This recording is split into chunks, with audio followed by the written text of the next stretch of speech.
Alright, so I'm currently heading towards the hardware store because, as you saw, I am putting a new alternator on the Porsche. Yes, it's another Porsche video, finally.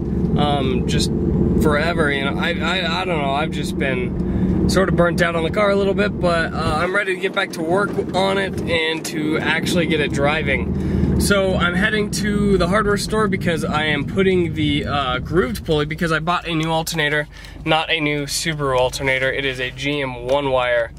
And the reason why I did that is because this alternator, I'm having trouble getting it to work without having like the factory Subaru fuel system in it. Basically, it basically doesn't want to start to charge, and instead of dealing with it, I just went and bought a GM one wire.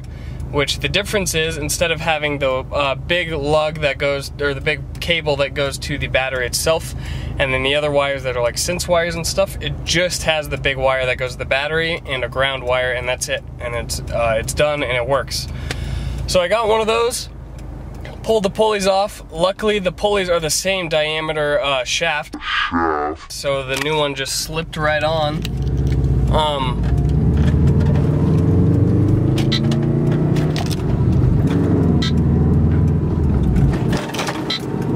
The only problem is the thickness of the pulley is slightly different. Not the overall thickness, but the thickness of where the shaft goes through. So I tried to put the nut back on there, and it went past the threaded portion on the alternator, and it stripped out the nut because it was trying to spin the nut on just a smooth portion of the shaft.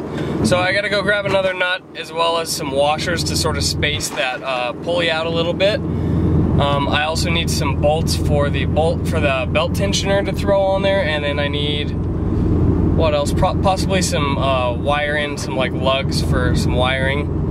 May as well get that as well. But yeah, so we're throwing the alternator on there, and then that should be the first step for today to get it closer. I'm tired of just screwing with this charging system and stuff, and this is simple and cheap. The part number I'll put in the description, but at AutoZone it was DL7140M, and theoretically it should work with anything. It's a 100 amp alternator, so it should be, you know, beyond what I'll ever need in this car.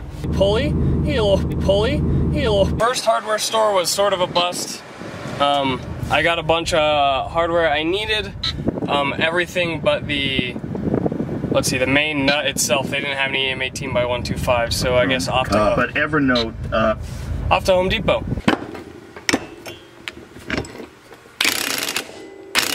I'm using the spare engine to get my alternator and belt routing done, so I don't have to do it in my engine bay. But right now the tensioner sits too far forward. Let's see.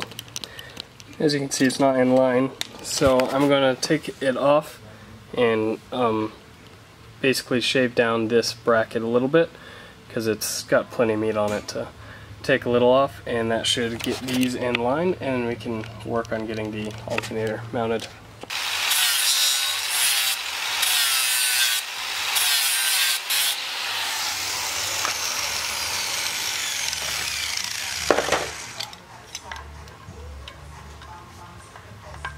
So looking at it, I might be able to use the stock mounting location for this side at least. This side, obviously, I'm going to have to come up with another bracket. But it's a little too thick in here, so I'm going to take some of the thickness off of there because it hits the case of the alternator. And then I'm going to bolt it on with this because the factory bolt actually happens to thread into this GM1 wire. Bolt it on, see how close it is. If anything, it's going to be spaced out too far away from the crank, and then we can take some of this thickness off and get it perfect. First, I need to get right here. Here's how it looks with the belt on there. Looking from the top down, it looks close, but the alternator is definitely out by about maybe a half of one of these teeth. So I'm just going to go onto this flange on the bracket and grind a little off of there, and it should be just about perfect. You can see the belt sort of goes to the right a little bit. So pretty simple, and then once we're done with that, we're going to have to build a bracket that comes off of here to hold this bolt hole. But there's the setup There's the tensioner. Obviously the tensioner, this bolt won't move. Once it's actually tightening down, just the pulley will move. And it tensions just like that, and it should be all good.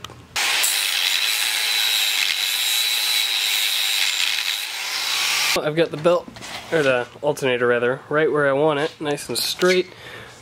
Doesn't hit any brackets, goes right on the pulleys, avoids these bolts like it didn't before with the Subaru alternator. With the Subaru alternator I had to basically cut these bolts in half so they were like super low profile for it to miss the belt, but now with this location it's going to miss the bolts, as you can see, which is nice and convenient. So now I'm going to take this bracket, as well as, I guess I took this one off the Porsche as well, so I'm going to throw all of this back onto the Porsche to make this bracket, because this is a EJ205, a turbo motor which has different heads, so I can't make this bracket over here because it's going to have to bolt to the head. I'm putting the bracket back on, right? There's the bolt holes right there, or hole rather, and there's the bolt. Lucky me, right? So, bracket's got to come off for the bolt to go in, and then I guess the bolt's just going to stay in there permanently, I guess. Doesn't really hurt anything, but pain in the butt right now. This is a very comfortable way to work at my car. It's the best way, see? Legs against the wall. That's what happens when you work on a mid-engine car.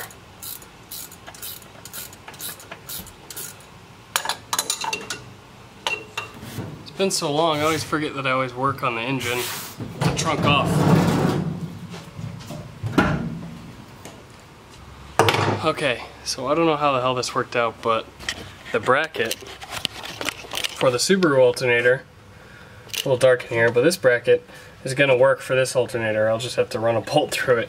So, sweet, that's in. Now all I have to do is wire it up, which is just the single hot wire that goes to the battery. And then off of this stud right here, I'm just going to run a ground, same gauge as this one, somewhere over here most likely. I got some lugs to do that, so I'm going to do that real quick, bolt this up real quick and throw the belt on and everything and finish up the charging system. This has been a lot more simple than I thought it was going to. So there's the final product. You can see over here is my ground. I've got the power line hooked up. It goes under the intake manifold. It's all bolted together and tight, as well as the belt is on there and it is tensioned. So I'd like to start it up and see if it works. I've got no coolant in it, so I need to go run around and find a hose clamp for this side and make sure nothing else is taken apart, because I know I had it taken apart a while back. And then I'm going to fill it up with coolant and see if it charges. Yes, thank you.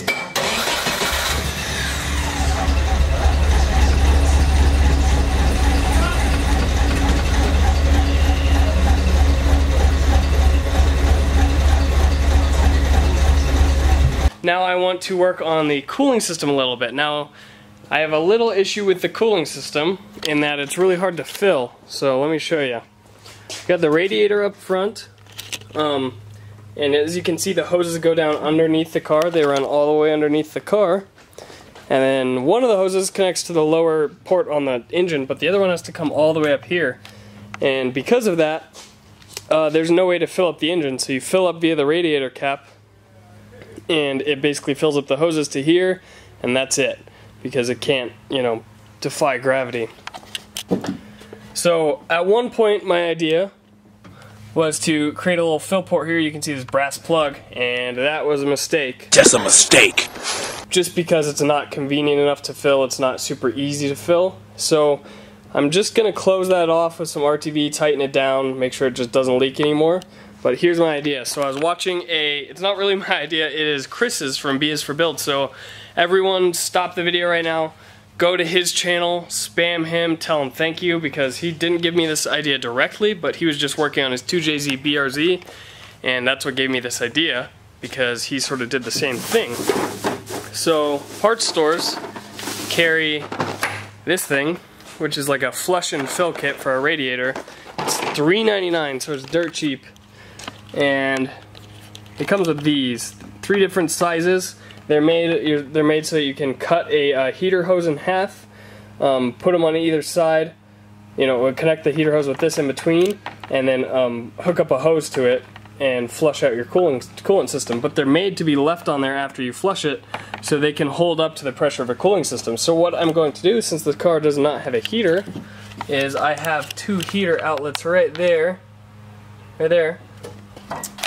Hook up a piece of hose to them in a loop, and then put this in line in that loop up on the firewall. I'll use something to attach to the firewall there, and then there's my fill point. It'll be up above the engine. That attaches to the water crossover here, which is the highest point of the cooling system. And that, so I'll fill it via that for the front, and I'll fill it via that for the back. And the coolant system will be nice and good. It'll have a cap on the back, cap on the front, and I won't have to worry about any leaks or anything anymore. I feel like I've just talked my head off, but I'm happy because finally I have a solution to a problem that's sort of been a pain in the butt without spending a lot of money on parts. And this was really cheap. So, here we go. There's the other. Just gotta throw some clamps on there and hook it up to the heater sides of the engine, and then cut these hoses to length because they're obviously way too long. And then I have a fill part. Wow. I can't believe it's that simple. So that hose is the wrong size. It's either 5/8 or 3/4. I think it's 5/8 is the correct size. So I gotta go make a quick run to the parts store, and I'll be right back, and we'll basically be done. Well, with the cooling system, that is. Still got plenty of other crap that needs finished.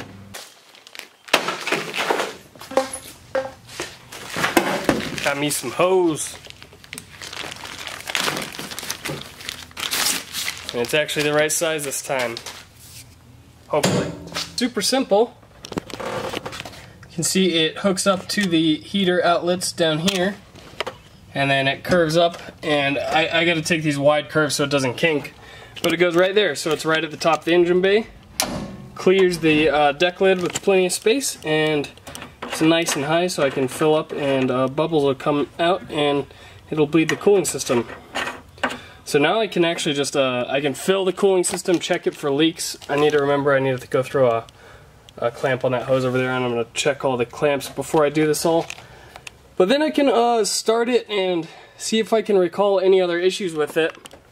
I think that should be most of like the issues solved with this charging system, and then the cooling system. Now I don't have to worry about much because the fuel system is all good. It doesn't leak any oil. I took my computer that I have for tuning, just that little crappy laptop, and I loaded a copy of Windows on it, sitting on top of the car right there, last night so that I'm ready. So yeah, I really want to get started tuning this thing, and I want it to run and drive. I'm tired of it sitting here and not driving really bad. So yeah, let's fill it up and see how she do. Water, yeah, water, water, water, okay, water, water, drip, water, water. Pretty sure this thing's like completely out of fuel, so I went and got a couple gallons of fuel. I'm gonna fill her up,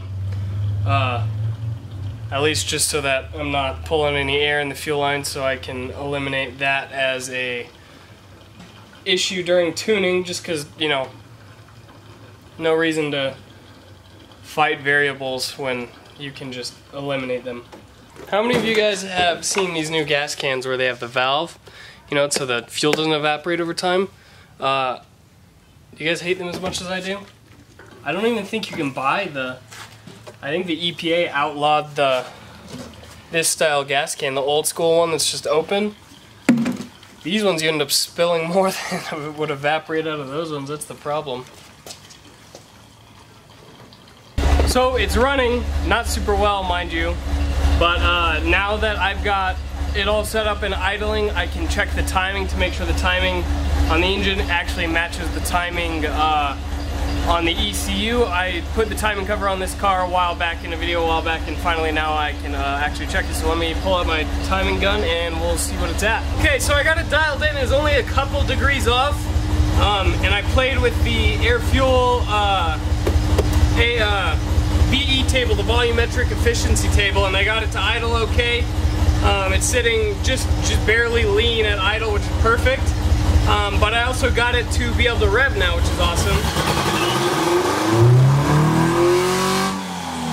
And it sounds insane!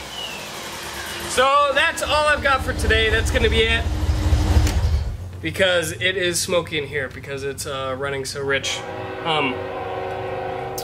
It's doing pretty well. It's like 12-ish AFRs under wide open throttle, which isn't perfect, but I mean it's NA and everything, so it's fine now. It revs pretty slow. I think it's an ignition advance issue, but that should be solved soon. I think I've got pretty much minimal mechanical issues to dial out before I can really like get tuning on it. It's making a funky noise around 2,000 RPMs. I think it might be the alternator because that's the only thing that's new on there. But besides that, it seems pretty good. The cooling system is all good now. The fuel system is good. Charging system is good. It's putting out over 13 volts, which is the first time it's done that consistently. I should probably hook up a couple of gauges, but yeah, it's doing pretty well now. I'm pretty satisfied with how everything is going. I forgot how gnarly this thing sounds, and I sort of lost all my motivation on it, but I am so excited to get back to work on this thing and get back to getting it on the road. I am a lot closer than I feel like I thought I was, which is sort of disappointing that I wasn't messing with it, but I am pretty happy now. It seems to be going pretty well. So I'll see you in the next video, guys. Thank you.